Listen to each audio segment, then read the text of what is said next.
मैं हूं बाला साहेब खड़के और आज मेरे इस ज्ञान वाहिनी चैनल पर सभी का स्वागत है। अभी हम देखने वाले हैं कक्षा 8वीं का 9वां पाठ अनमोल वाणी। संत कबीर और भक्त सूरदास जी के पद है, इसका हम आज अध्ययन करने वाले हैं। सबसे पहले कबीरदास जी का परिचय देख लेते हैं। इनका जन्म लगभग 1398 उत्तर प्रदेश में हुआ था और उनकी मृत्यु 1518 में उत्तर प्रदेश में ही हुई थी।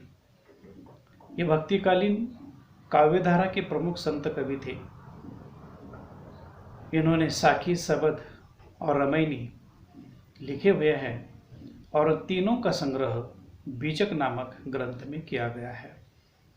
तो कबीरदास जी के बारे में अगर हम देखेंगे तो यह निर्गुण भक्ति वाले कवि तो थे, लेकिन इन्होंने अपने पदों में ज़्यादातर मनुष्य के सद्व्यवहार, सद्गुण, इस पर बल देते हुए ज़्यादातर अपना लेखन किया हुआ है। उसके बाद देख लेते हैं भक्त सूरदास। यह भक्तिकालीन काव्य के प्रमुख संत कवि थे।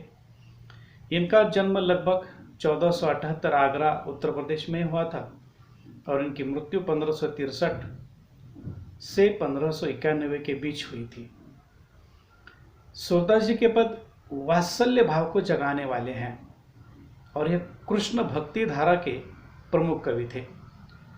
तो प्रस्तुत पाठ जो है, इसमें उन्होंने जो अपने पद लिखे हैं, तो इसमें हम देख लेते हैं कि बाल सुलभ लीला श्री कृष्ण की कैसी होती थी, वे किस तरह से माँ के साथ जिद किया करते थे, माँ उनको छोटी बनने का प्रलोभन देकर किस तरह से उसे दूध पिलाती थी और श्री कृष्ण भी किस तरह से उन्हें सवाल करते थे। यह सब कुछ हम आज अनमोल वाणी इस पाठ के अंतर्गत देखने वाले हैं। तो चलो छात्रों, देख लेते हैं अनमोल वाणी। जैसा भोजन खाइए तैसा ही मन होय, जैसा पानी पीजिए तैसी ही बानी होय। हम अपने जीवन में जिस तरह का भोजन करते हैं, ठीक उसी तरह से ही हमारा मन बन जाता है। अगर हमारा आहार शुद्ध और सात्विक हो तो हमारा मन भी शुद्ध और सात्विक हो जाएगा। और जल पीते समय वह पवित्र होना चाहिए, तो हमारी वाणी भी अच्छी हो जाएगी, क्योंकि खान पान का हमारे शरीर पर बहुत ही प्रभाव होता है और ठीक उसी तरह से हमारा शरीर और मन बन जाता है। ऐसी बानी बोलिए मन का आपा खोए, अवरण को शीतल करे आपो शीतल होए। हमें एक दूसरे के साथ बोलते समय बहुत सारी बातों का ध्यान रख कर बोलना चाहिए। हमारी वाणी मीठी होनी चाहिए, क्योंकि हम जब बोलते हैं तो सामने वाले को ठंडक पैदा होनी चाहिए, अच्छा लगना चाहिए। उनका भी और हमारा भी मन प्रसन्न होना आवश्यक है और इसलिए हमें मान और अहंकार का त्याग करना आवश्यक है। तब हमारी वाणी मधुर और नम्र बन जाएगी, मीठी बनेगी और सुनने वाला प्रसन्न हो जाएगा। इसके साथ ही साथ हम तो प्रसन्न होंगे ही।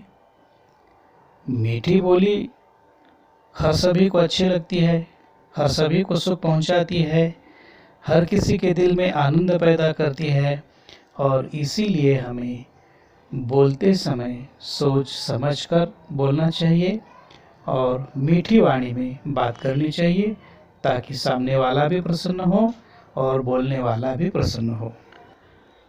बुरा जो देखन मैं चला, बुरा न मिलिया कोई, जो दिल खोजा आपना, मुझसा बुरा न कोई। कबीर कहते हैं कि मैं अपनी पूरी जिंदगी में दूसरों के अवगुण खोजने भी समय बिता दिया मैंने, लेकिन मुझे बुरा कहीं नहीं मिला। लेकिन जब मैंने स्वयं में खोजा तो मुझे पता चला कि दुनिया में मुझसे बुरा और कोई नहीं है। दरअसल हमारी प्रवृत्ति होती है कि मैं तो अच्छा हूँ और बुराइयाँ बाकी सारे लोगों में है। यह हमारी सोच ही गलत है।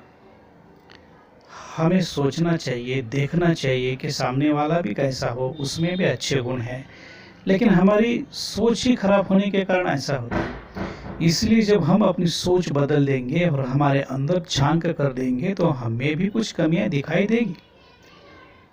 तो उस बुराइयों को हमें निकालना है, लेकिन स्वयं की बुराइयां छोड़कर हम दूसरों में बुराइयां ढूंढते हैं। इसीलिए हमें अपने अंदर झांक कर देखना चाहिए, सोच विचार करना चाहिए कि हम कितने बुरे हैं। क्या हमारे मन में बुरे विचार नहीं आते? अगर हम ऐसा सोचेंगे, अपने अंदर देखेंगे, तो हमें भी पता चलेगा कि हमारे अंदर भी बहुत सारे बुरे गुण हैं। तो ऐसे बुरे गुणों को हमें निकालना चाहिए।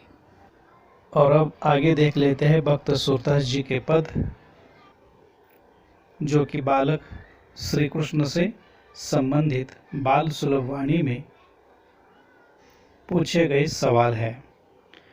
मैया कब ही बढ़ेगी चोटी, कितनी बार मोही दूध पियत भई, यह अजहू है छोटी, मैया कब ही बढ़ेगी चोटी।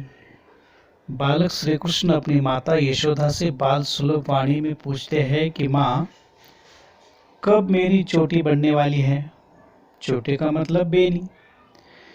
कितना समय हो गया है मुझे दूध पीते हुए, और तू जब मैं दूध नहीं पीती तो तू बताती है कि दूध पियो तेरी चोटी बढ़ जाएगी।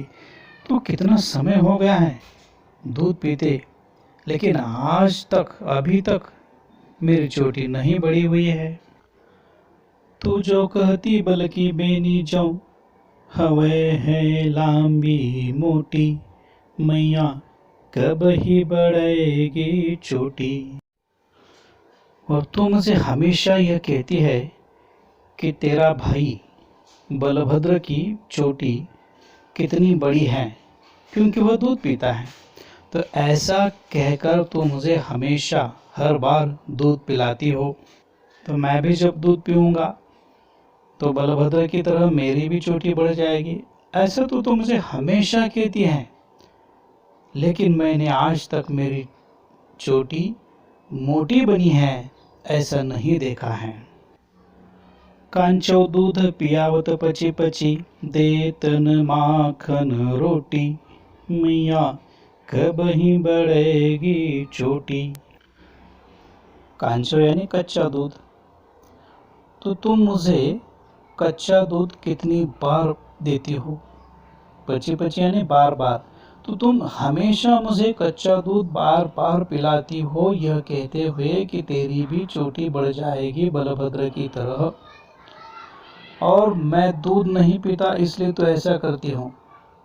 तो मैं दूध पीता हूँ, लेकिन तू मुझे माखन और रोटी नहीं देती, दूध ही पिलाती हो। सूर श्याम चिरजीव दो भैया, हरि हलधर की चोटी, मैया कब ही बढ़ेगी चोटी। तो भक्त सूरदास जी कहते हैं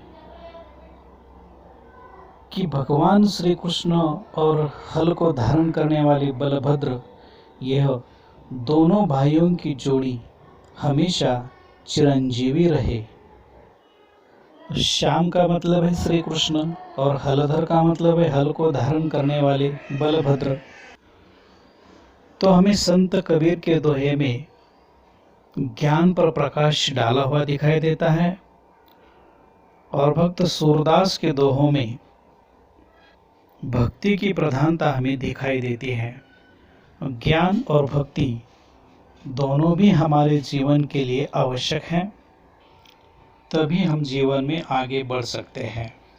प्रिय छात्रों, अगर आप लोगों को यह वीडियो अच्छा लगता है तो आप लोग इसे लाइक कीजिए, शेयर कीजिए और सब्सक्राइब कीजिए, ताकि अगले वीडियो की लिंक आपको जल्दी से जल्दी मिल सके। धन्यवाद।